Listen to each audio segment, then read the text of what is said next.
I'm Roy Potter, a former U.S. Army Lieutenant Colonel. Welcome to the Potter Expositor.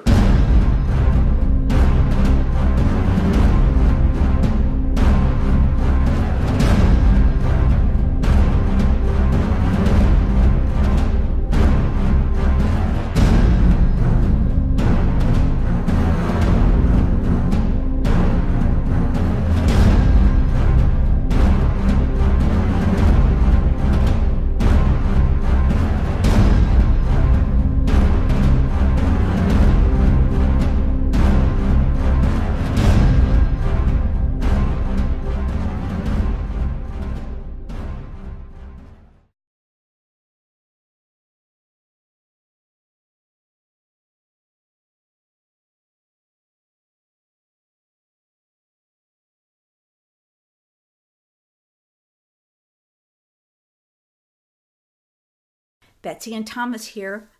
Oh, my goodness, what in the world do you have on? What is that?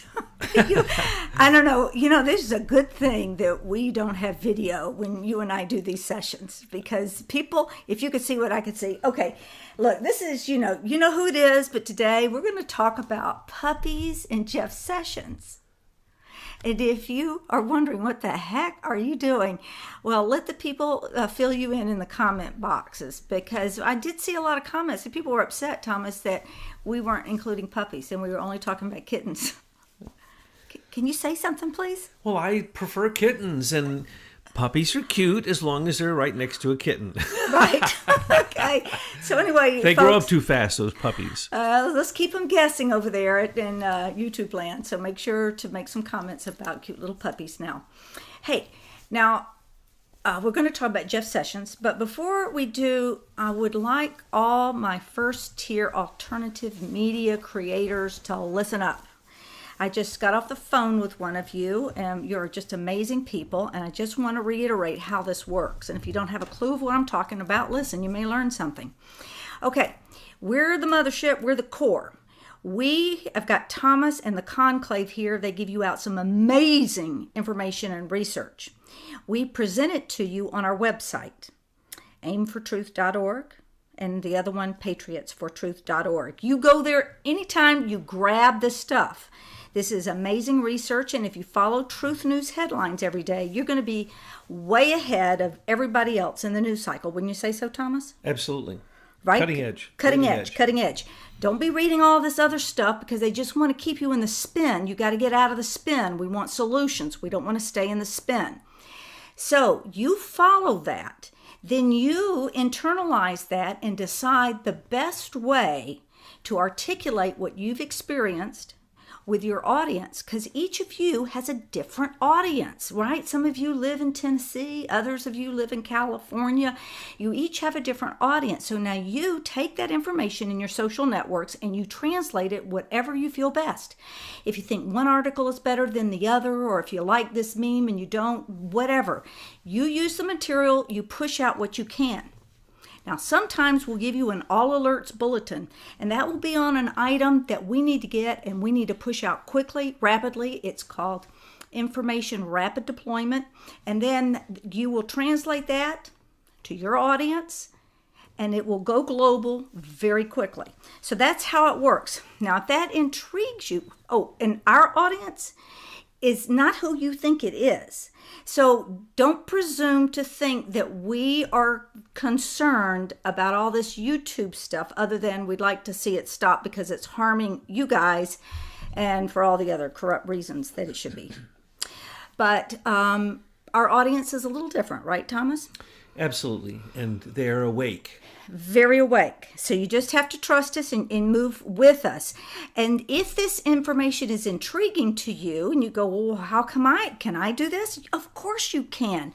Anybody can activate where you're a sleeper cell and you wake up, and then you take our messaging and you figure out the best way to get it out using the resources you have. Some of you are great at doing memes. Others, are videographers. Some have great social networks. Then we have some out there who are amazing Twitter people. Your job is to translate what we have to say. So now, that having been said, What do we have to say about Jeff Sessions today?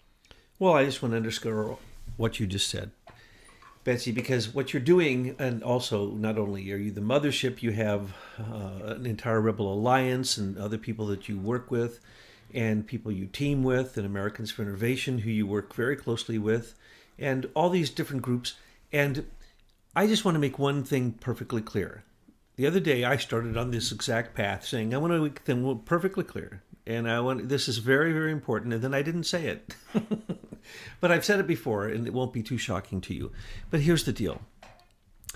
Why do you think the taxpayers created the internet and all the lines that it runs through, and yet it is ran by corporations?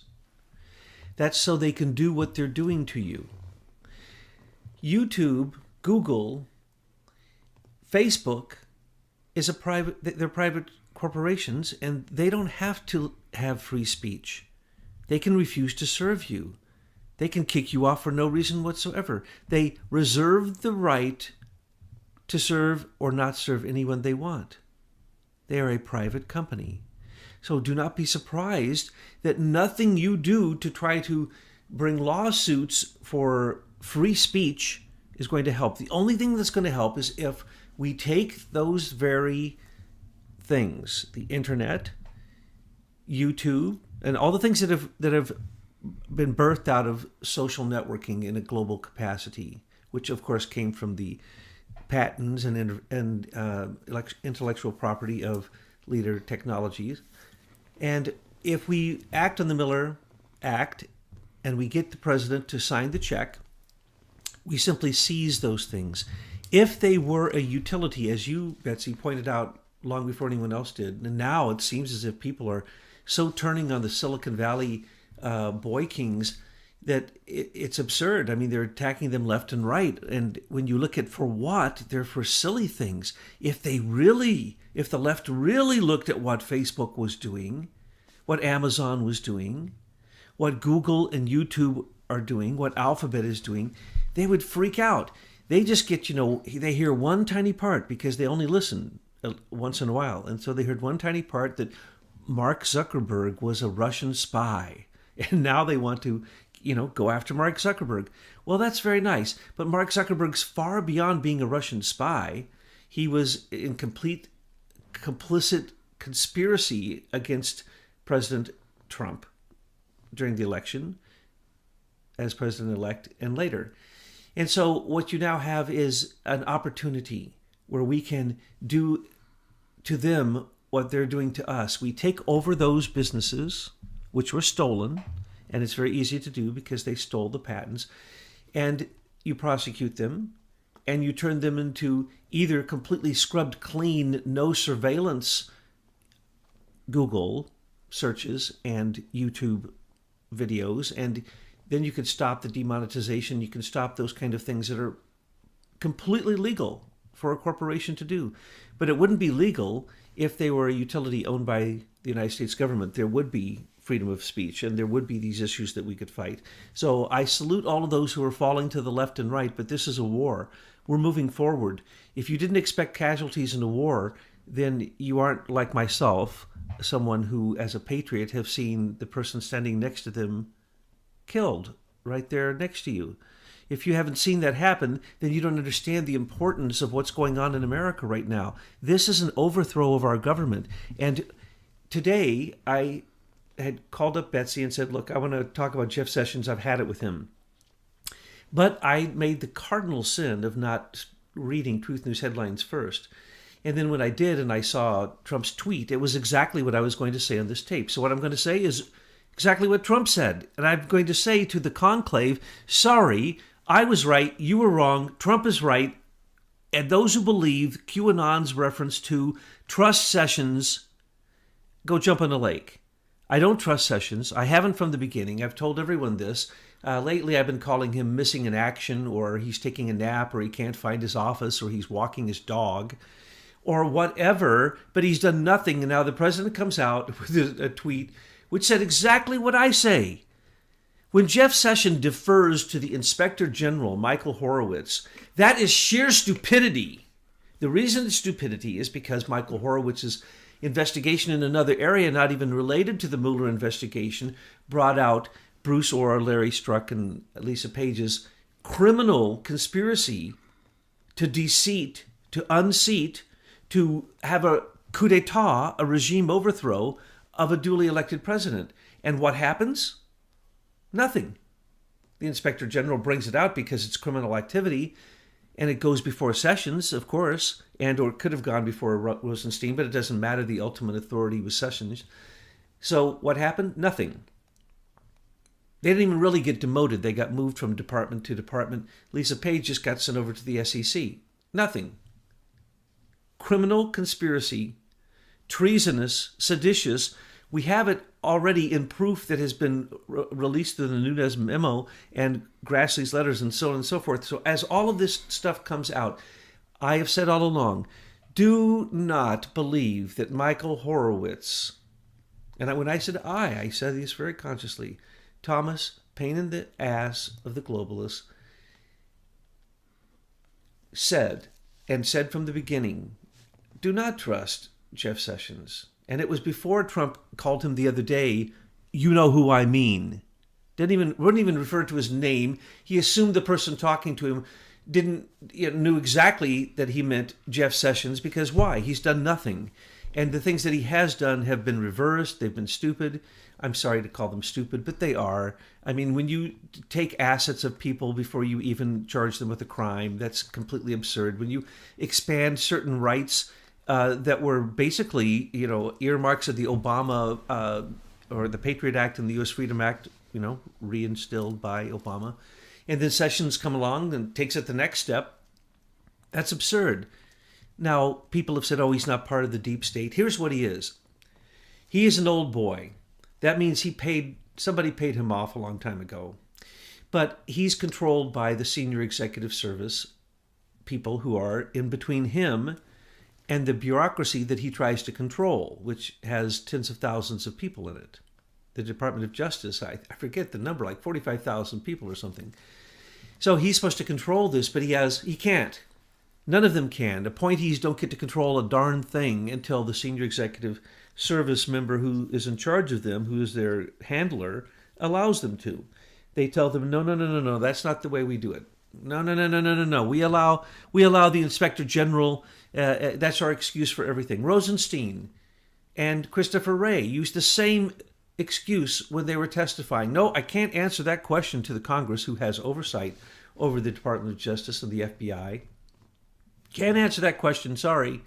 Because why? There's an Inspector General investigation going on, and we don't want to address anything that might be in that investigation, though we don't know what is in that investigation. But as things have cropped up, and Michael Horowitz, I'm not saying Michael Horowitz is a black hat. I'm saying Michael Horowitz fought against Obama, and in December of 2016 finally got his way, that he was able to demand that the restrictions that the Obama administration had been putting on the Office of Inspector General in all aspects of the government, but all offices of the Inspector General, had again and again limited them and said they couldn't look at evidence. And so it was Horowitz in his white hat on his white horse that got them to say, no. Obama's lawlessness needs to stop. I'm an Inspector General. I need to do my job. I'm not going to not be allowed to do what I am constituted to do as an Inspector General. So those who say at that moment in December of 2016 we can see Michael Horowitz as a hero, well, yes. Since then, remember, Rod Rosenstein and Jeff Sessions did not change Sally Yates's determination that said Michael Horowitz cannot investigate Mueller's grand jury indictments in the Mueller investigation, both of the grand jury impanelments. Why? In December 2016, it was reiterated to the Obama administration that the Inspector General certainly can do that. So what happened there? Why didn't Rosenstein step in and say, Sally, you're wrong? Why didn't Sessions step in and say, Sally, you're wrong? And why didn't Sessions, once they found the 2 tapes of him speaking to the Russians that he said he didn't remember speaking to, and they listened to them and found that he didn't talk about sanctions or anything about the Trump administration or the Trump campaign or anything. So he doesn't need to be recused from this. He needs to take it over. But we know that politically, if you can Mueller now, not only do you not get to see all the evil that is coming out of that can of worms that has been opened, and get to see people like Andrew Weissman and others who, Eric Snyderman, I mean, just coming out like seething rabid dogs, creating, really breaking the law so that they can steal evidence and manipulate Manafort and manipulate the president-elect's own campaign, the transition team that Andrew Weissman went in and, we get to see all this happen. That's very nice. But if we are going to expect the Inspector General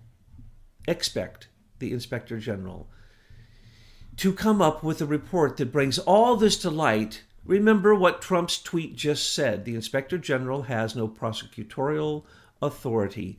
I have said that over and over and over and over and over again. The Inspector General doesn't get to do anything. He reports to the department under which he works. They then do what they want. Let me give you 2 examples, and then maybe I'll stop, but maybe not. When the Inspector General's report, again in 2016 of December, was released, and it said that the FISA court, both international and domestic, was in non-compliance domestically. Comey's FISA request barely existed. He was in complete non-compliance. They had to write a correction plan. And so some months later, a 100-page, 99-page correction plan was written. But we can't say that really corrected it at all. Look at the abuse that now has come out, that Sessions only recently said he would investigate. And then when pressed, he said, well, I don't really mean investigate. I mean, I will let the Inspector General look at it.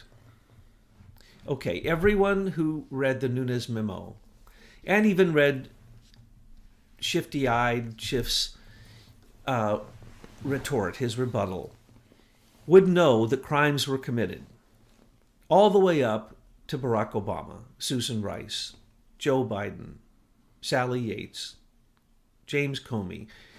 It's all right there. We all know that. We've already seen it. We've seen the corruption with the dossier. When I say dossier, I mean the 4 dossiers combined.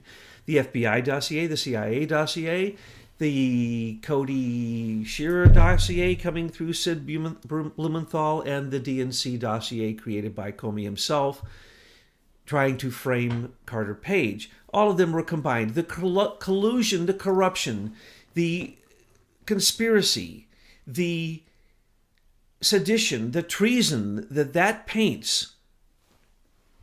There needs to be much, much, much more than an Inspector General looking at it. There needs to be one of the largest cases, and we don't need a special investigator. We have, 45,000 members in the Department of Justice, and Sessions can't find a lawyer? Here's what he did. You want to know what Sessions did for the Uranium-1 when that came out? And when now the person who was the undercover agent, Douglas Campbell, has already sung a Nightingale song behind closed doors to the Congress that has been leaked out. And what did he say? He said that he witnessed millions of dollars of payoffs to Clinton herself, Hillary Clinton. Not only the $145 million that everyone else talks about from the 9 donations from members of the board of those who were basically the recipients of Uranium-1. I won't go into all those details, but through Rosatom and Putin. But also, if they looked closer, they'd find the hundreds of millions through the Clinton Justra Sustainability Growth Initiative, which we point out all the time. So none of those crimes are being looked at. You know how many people Sessions put onto that? 1. Now, when the Imran Awan scandal, one of the largest espionage scandals in history of any country to ever unfold before our eyes, that is practically ignored, the Inspector General of the Congress went and looked at it and said, yes, crimes were committed all over the place. It is unbelievable. The list was amazing. It's everything that we have been yelling about. And sorry I yelled so much that, someone got upset about my yelling. But sometimes I have to yell. I usually warn you before I yell. So back away from the the device you're listening on, because sometimes I have to yell. It's the only way I can get it out. It doesn't come out very easily because it is such evil. Oh, you took a breath. And I just wanted to say something to our alternative media creators. Now, you see, for example, Thomas has just explained the situation to you. Now, maybe your audience is not prepared to hear everything that he had to say, but that there's something that your audience does like to hear. Maybe your audience is all about tracking down Imran Awan, or your audience is interested in knowing about the senior executive services. Whatever resonates with your audience, you take that information and you translate it to them. And remember, if you're on DTube or you're on Reddit, wherever, you can take any of our articles, any of our YouTubes. You can download our YouTubes and you can put them on your own site. We do not monetize this. We give it to you. You can monetize it. You can put our articles on your website. We don't care if you monetize, that's fine. Because if we can push that out to you, then what happens is that our voice multiplies like crazy. You have to start thinking blockchain when you think about how to disseminate information in this kind of new age. So I just wanted to give that as an example. So now continue on and tell us more about Jeffy the bad puppy.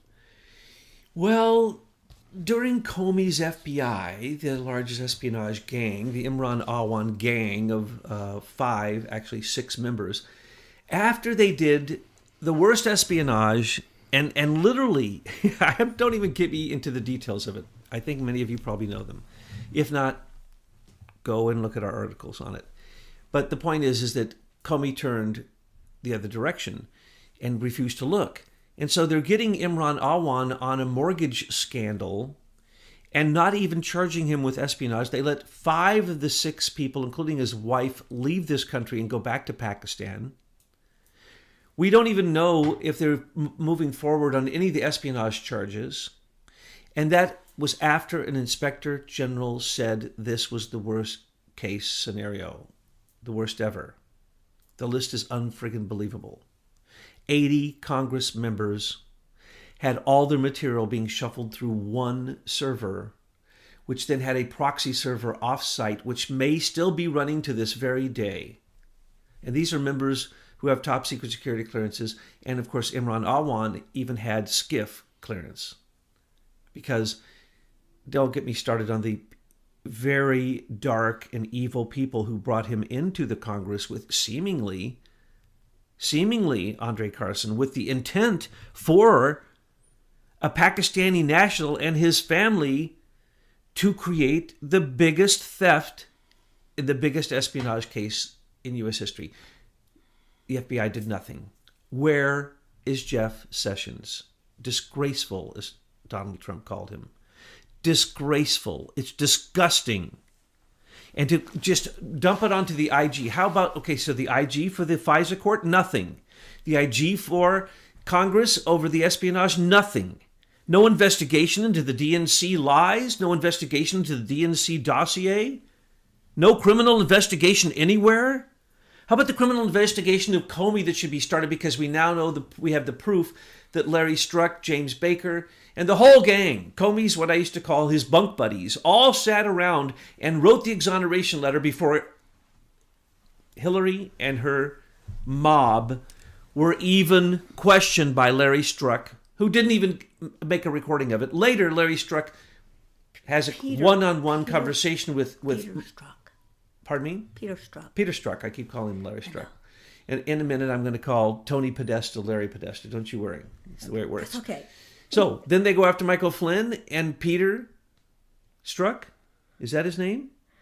Well, now you got me all confused. Just say Struck. Well, just call him Struck. Struck and Page. Struck and Page. Struck and Page. Okay, so then Struck goes over and interviews Michael Flynn, and that 302 report is what they entrapped Michael Flynn on.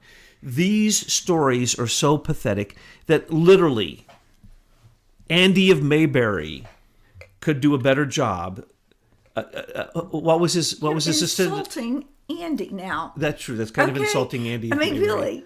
See, Andy Griffith. I'm sorry, they Andy. have us all brainwashed and thinking that they're really smart. They're Barney not. Fife. Can I say that Barney Fife could do a better job? Yeah. Barney Fife could do a better job than Jeff Sessions. And the reason Trump can't can him is because the Mueller investigation is going on and it would create too much political fallout. But So how do we squeeze him out? why doesn't Sessions just quit? Because they got dirt on We him. need to. That's exactly what my Okay. next statement is. You know, we did if that he article. won't step down after the president has demanded through his tweets, which is an official record to the public, if he did it in a speech or any other way, it would be an official record to give an order to the FBI and the Department of Justice to open an investigation on Hillary's emails, the Clinton Foundation, the Uranium One, the FISA documents, Comey's perjury, Comey's 92, how many? 28 cases of treason, his acts of treason? Oh, he's got to quit. Now, what we're going to have to do, we're going to give you a warning. We're going to say, thank you, Mr. President, for agreeing with Thomas Paine in the ass of the globalists. And sorry, I have to thumb my nose at the conclave because they were stuck on trust Sessions. No, I don't trust Sessions. Trust Michael Horowitz. I believe Michael Horowitz is a gray hat. He's somewhere in between. He's fighting for his life. Remember, he was being set up to be the next head of the FBI, the CIA, or FBI, or the DOJ. I mean, he was being prepared.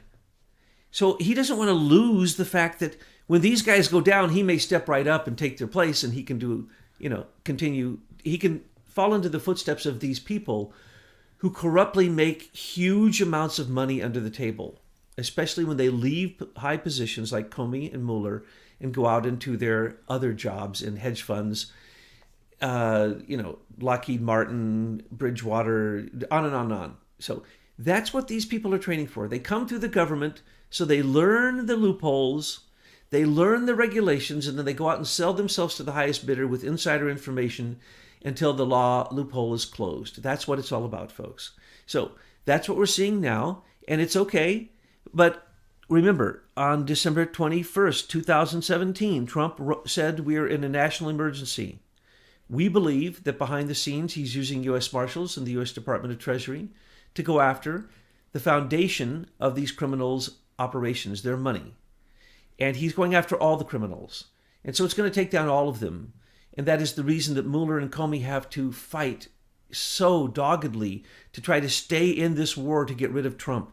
They are still attempting. Remember, their group was called at one point the investigation to impeach. And that's what he's still attempting. And so now when you see that he's going after this person or that person, what is it? Hope Hicks, is that her name? Mm-hmm. They went after her 9 hours of grilling her. For what? What did she know? Nothing.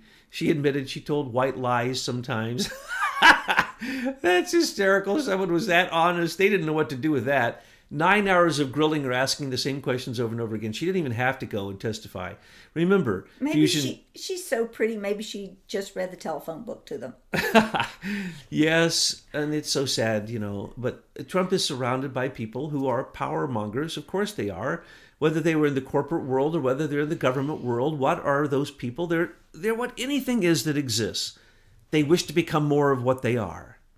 And what can you do? Trump has been in that school of sharks for a long time, and I am 100% that he will come out on top. Will Jared Kushner fall? Well, I was going to predict that, first off, it doesn't matter. Jared is being used for incidental things. He doesn't even need a top secret security clearance. And anyway, the reason he doesn't have one is the SES, the Senior Executive Service, is making sure he and many other of the members of the Trump team that would be there. People say, why doesn't Trump appoint others? They can't get a security clearance because these jerks, these SES people who run it as a bureaucracy, won't give them clearances. How many of you don't remember that? I mean, it's pathetic what he's dealing with. He can't even get his appointees into place. And even when they are, they become a Jeff Sessions who simply wilts like a flower underneath the hot midday sun. Because why? He doesn't know how to contend with these people. These people are vicious sharks. I believe that there is some dirt on Jeff Sessions, and now, unfortunately, I'm changing him from the category of a harmless old man who simply hasn't found his office or his telephone, or a man who just woke up from his nap and he's having his cookies and milk before he gets started on his work, to a guy who I called missing in action, to a man who I'm now going to